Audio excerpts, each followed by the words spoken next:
रासायनिक संयोजन के नियम के बारे में जानेंगे। रासायनिक संयोजन का अर्थ है तत्वों में आपसी संयोजन। जब तत्वों का आपसी संयोजन होता है तो क्या होता है, इसको समझने के लिए हम दो महत्वपूर्ण नियमों को सत्यापित करेंगे। रासायनिक संयोजन के नियम: द्रव्यमान संरक्षण का नियम, स्थिर अनुपात का नियम। अब हम द्रव्यमान संरक्षण के नियम के बारे में जानेंगे।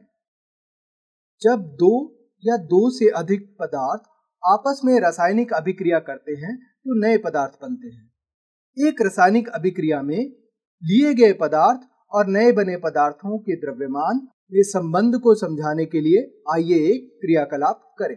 सबसे पहले एक शंक्वाकार फ्लास्क में कॉपर सल्फेट लें और एक परखनली में सोडियम कार्बोनेट का घोल लें।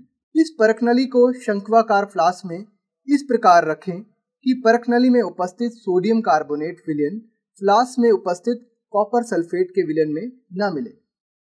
इसके लिए परखनली को धागे के साथ बांधकर फ्लास्क में लटकाइए। अब पूरे सेटअप को तोल लीजिए। मान लीजिए इसका भार x ग्राम है।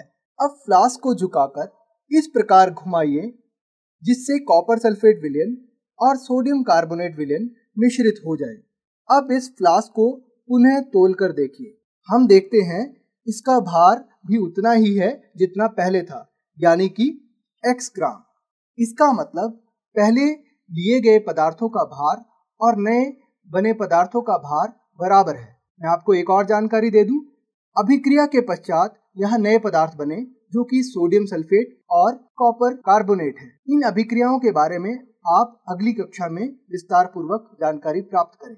जैसा कि हमने देखा कि लिए गए पदार्थों का भार और नए बने पदार्थों का भार बराबर था, इसलिए इसके आधार पर लवाइजिए नामक एक वैज्ञानिक ने द्रव्यमान संरक्षण का नियम दिया, जिसके अनुसार किसी रासायनिक अभिक्रिया में द्रव्यमान का न तो सृजन किया जा सकता है और न ही इसका विनाश किया जा सकता है। बच्चों, आपको पहले नियम के बारे में तो जानकारी हो गई है। अब हम स्थिर अनुपात के नियम के बारे में जानकारी लेंगे। हम पढ़ चुके हैं कि यौगिक वे पदार्थ हैं जो दो या दो से अधिक तत्वों के रासायनिक संयोजन से बनते हैं। वह यौगिक के गुण तत्वों के गुण से भिन्न होते हैं। उदाहरण के लिए, जल एक यौगिक है जो हाइड्रोजन और ऑक्सीजन से मिलकर बना है। हाइड्रोजन और ऑक्सीजन दोनों गैसें हैं, जबकि जल द्रव है। जल का सूत्र H2O होता है। यहाँ पर दो को हाइड्रोजन यानी कि H के ठीक नीचे लिखा जाता है। इसमें दो हाइड्रोजन के परमाणु होते हैं और एक ऑक्सीजन का परमाणु। हाइड्रोजन का अपना परमाणु द्रव्यमान 1 ग्राम है, इसलिए जल में हाइड्रोजन कितनी हुई? 2 गुणा 1 यानी कि 2 ग्राम। इसी तरह से ऑक्सीजन का अपना द्रव्यमान 16 ग्राम है, तो जल में ऑक्सीजन का 1 यूनिट होने के कारण जल में इसका द्रव्यमान कितना हुआ? 16 ग्राम। यौगिक जल में हाइड्रोजन और ऑक्सीजन के द्रव्यमान का अनुपात 2:16 होता है। यदि हम इस अनुपात से सरल अनुपात प्राप्त करें तो हमें प्राप्त होता है 1:8। यह जो 1:8 है, यह इस बात पर निर्भर नहीं करता कि जल का स्रोत क्या है। इसलिए हम बता सकते हैं कि यदि जल को बनाने के लिए हमारे पास 3 ग्राम हाइड्रोजन गैस हो तो हमें कितनी ऑक्सीजन गैस की आवश्यकता होगी। अगर 1 ग्राम हाइड्रोजन बनाने के लिए 8 ग्राम ऑक्सीजन की आवश्यकता पड़ती है, जो कि हमें ज्ञात है कि अगर 1 ग्राम हाइड्रोजन के लिए हमें 8 ग्राम ऑक्सीजन की आवश्यकता पड़ती है, तो जल में हाइड्रोजन और ऑक्सीजन का अनुपात 1:8 है। तो 3 ग्राम हाइड्रोजन के लिए हमें 24 ग्राम ऑक्सीजन की आवश्यकता पड़ेगी, क्योंकि 3 गुणा 8 होते हैं 24। इसी प्रकार एक और उदाहरण लेते हैं जिसका सूत्र है NH3। इसे अमोनिया कहा जाता है। यह नाइट्रोजन और हाइड्रोजन से मिलकर बना है। इसमें नाइट्रोजन और हाइड्रोजन का द्रव्यमान का अनुपात 14:3 है। इन उदाहरणों के आधार पर प्राउस्ट नामक वैज्ञानिक ने स्थिर अनुपात का नियम दिया, जिसके अनुसार किसी भी यौगिक में तत्व हमेशा एक निश्चित द्रव्यमान के अनुपात में मौजूद होते हैं। बच्चों, अभी अभी आपने द्रव्यमान संरक्षण का नियम और स्थिर अनुपात के नियम के बारे में जानकारी प्राप्त की। वैज्ञानिकों का अभी भी यह जानना था कि इन नियमों को किस प्रकार तर्कसंगत रूप से प्रस्तुत किया जाए। इसके लिए जॉन डाल्टन नामक एक वैज्ञानिक ने एक सिद्धांत प्रस्तुत किया, जिसे डाल्टन का सिद्धांत कहा जाता है।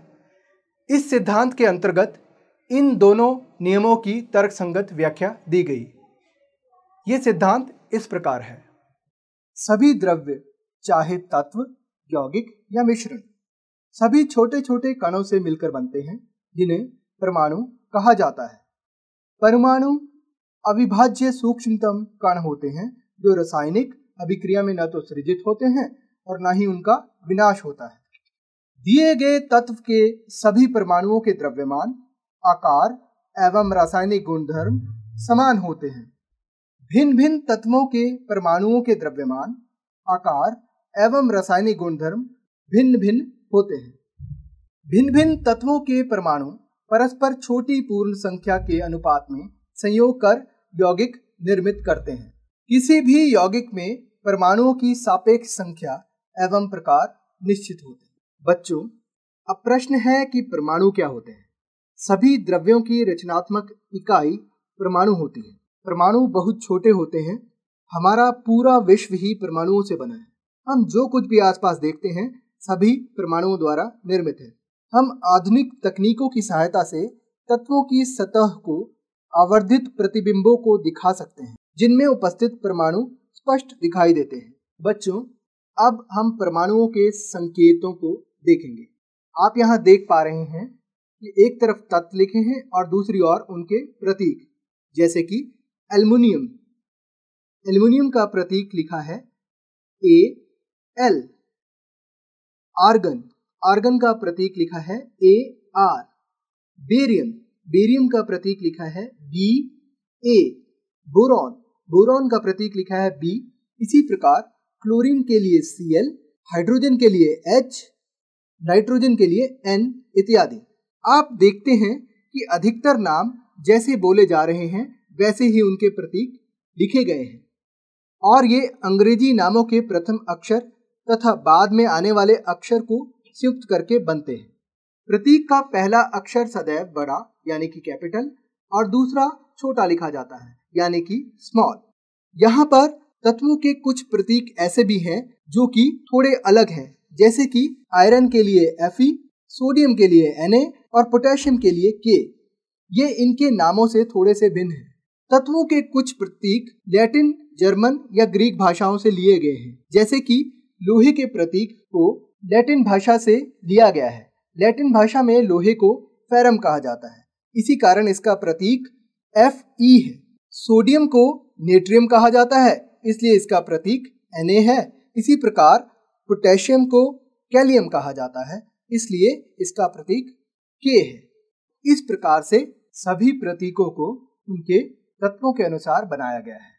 इन सभी प्रतीकों की स्वीकृति international union of pure and applied chemistry द्वारा प्रदान की गई है।